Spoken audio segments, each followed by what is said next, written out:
Assalamualaikum warahmatullahi wabarakatuh. Salam kopi inspirasi 81 buat teman-teman semuanya ya. Kali ini saya akan membahas tentang piringan kelapa sawit teman-teman semuanya ya. Bagaimana kabarnya teman-teman semuanya? Sebelum kita bahas, tentunya dalam keadaan sehat walafiat, dan kita doakan kepada teman-teman semuanya pekebun sawit selalu dalam keadaan prima dan sehat walafiat juga ya.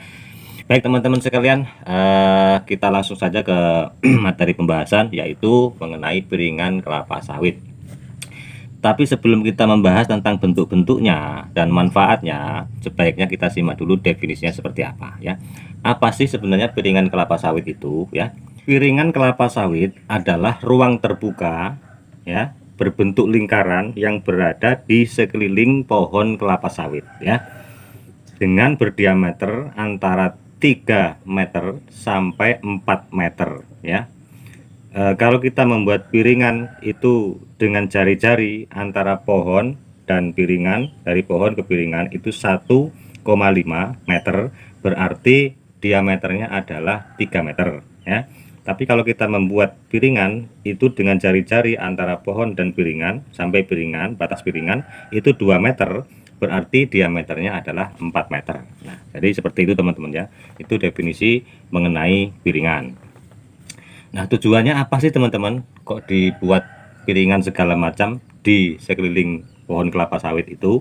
Tujuan daripada pembuatan piringan kelapa sawit ini adalah agar air dan unsur hara pemupukan yang kita berikan itu dapat diserap oleh tanaman atau kelapa sawit dengan baik tanpa ada gangguan atau persaingan dari tanaman-tanaman lain, sehingga lebih efisien dan produktif. Nah, itu teman-teman semuanya ya. Nah, sekarang bentuk-bentuk piringan itu seperti apa teman-teman, dan apa manfaatnya? Ini sangat menarik teman-teman, karena fungsinya sangat banyak sekali. Yang pertama ini kita lihat, nih ya. Nah, kalau kita lihat dari gambar yang pertama ini sangat menarik teman-teman. Kenapa dibentuk seperti ini? Dan isinya apa? Nah, ini adalah sak yang disusun ya, sak yang berisi material abu bakaran jangkos bisa teman-teman. Anda bisa isi dengan tanah bakar yang bercampur dengan kompos, bisa juga tanah bakar campur dengan, misalkan Anda membakar tanah dengan rumput-rumput liar itu jadikan satu, atau Anda tambah dengan pupuk kandang, bagus juga. Atau Anda isi dengan kompos ya, kompos sembarang teman-teman, yang bisa berongga teman-teman. Jadi kalau bisa jangan tanah biasa, nanti fungsinya lain teman-teman. Jadi kalau isinya itu dari kompos beli ya kemahalan teman-teman, atau isinya itu dari kohe kemahalan juga teman-teman, karena isinya keliling. Jadi kalau bisa misalkan tanah dicampur ya, tanah bercampur dengan dedaunan atau rumput-rumputan ya, dan lain sebagainya. Atau misalkan pelepah itu ada tincang-tincang, Anda masukkan di karung itu, Anda susun keliling juga tidak apa-apa ya. Yang disusun di sekitar kelapa sawit dengan cara melingkar. Gimana dengan kalau misalkan kita buat kotak? Ya tidak apa-apa teman-teman. Atau misalkan Anda ingin membuat modelnya separuh saja ya, berbentuk letter U ya, berbentuk letter U, ya tidak apa-apa, bagus juga teman-teman. Nah, tujuannya sangat bagus sekali nih teman-teman. Yang pertama ya, pupuk yang kita berikan di area dalam lingkaran itu akan terhambat untuk keluar ya, meskipun musim hujan teman-teman ya, dia akan bertahan di area itu, ataupun ketika dia ingin keluar dia akan terserap oleh sak-sak tersebut yang ada di kelilingnya.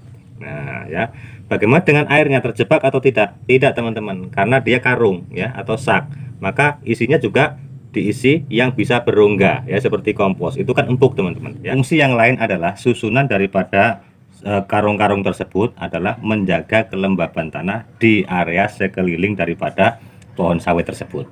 Nah, ini sangat bagus sekali dan idenya sangat brilian sekali teman-teman. Oke, kita lanjutkan yang kedua. Nah, ini teman-teman yang kedua ya. Yang kedua ini adalah membuat piringan, kemudian dibikin parit di bagian sampingnya. Tapi jaraknya jangan lupa teman-teman, kalau bisa jaraknya itu tetap mengikuti kaidah yang ada, yaitu 1,5 meter sampai 2 meter ya. Lalu dibikin lobakan ya. Lobakan tersebut adalah berfungsi untuk menampung daripada pupuk-pupuk yang kita berikan di area piringan, agar pupuk tersebut tidak keluar. Nah, seperti itu teman-teman ya. Pupuknya itu supaya tidak keluar dari piringan, maka dibikinkan parit di sekeliling piringan. Tujuannya seperti itu. Kemudian yang selanjutnya, bentuk piringan yang seperti ini ya. Nah, Ini umum ya teman-teman, ini umum dibikin di kalangan petani sawit. Jadi dikupas ya, tanahnya dikupas, dipinggirkan berjarak sampai diameter 3 sampai 4 meter ya, atau jari-jarinya 1,5 meter sampai 2 meter, dibikin melingkar seperti itu.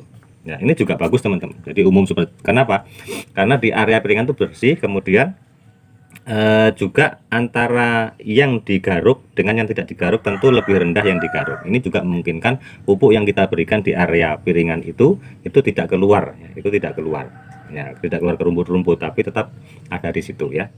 Nah, kemudian ke berikutnya yang seperti ini ya. Nah, kalau ini menggunakan janjangan kosong teman-teman, ini juga bagus teman-teman ya, ini juga bagus ya, dengan mengelilingkan janjangan kosong ya seperti itu. Ini juga memungkinkan kalau kita menaruh pupuk di situ itu juga tidak keluar, dan di samping itu juga menjaga kelembaban di area tanahnya. Nah, gitu ya teman-teman ya. Cuman kalau menggunakan jangkos ya dengan model seperti ini di gambar ini, itu sebaiknya Anda bongkar lagi setelah 3 bulan ya. Setelah 3 bulan pembuatan seperti itu dengan jangkos, itu sebaiknya Anda bongkar, karena jangkos itu bisa memicu anakan daripada kumbang tanduk ya.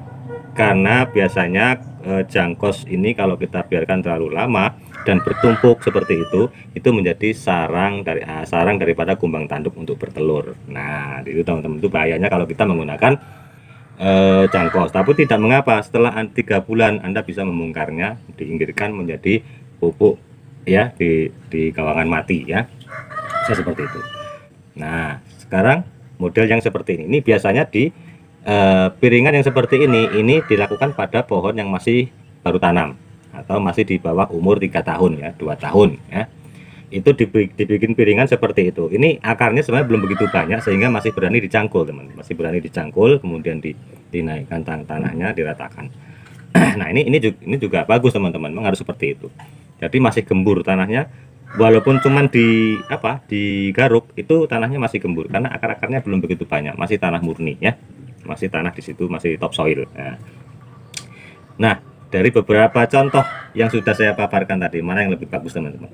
Kalau saya pribadi suka yang pertama teman-teman ya, dengan menaruh kompos apa saja berbentuk rumput atau apa saja yang kita masukkan ke dalam karung, kemudian bisa juga tanah bakar yang dicampur dengan kompos, masukkan dalam karung, kemudian disusun keliling, di sekeliling daripada pohon kelapa sawit itu. Kita tidak sedang menggaruk daripada piringan, tidak juga melubangi daripada piringan, malah kita menambah material yang sangat diperlukan oleh sawit itu di atas piringan. Nah, di samping dia juga menjaga kelembaban di area piringan, dia juga berfungsi sebagai penahan daripada pupuk yang kita berikan agar tidak keluar. Nah ya teman-teman ya, itu sangat bagus sekali untuk yang nomor 1.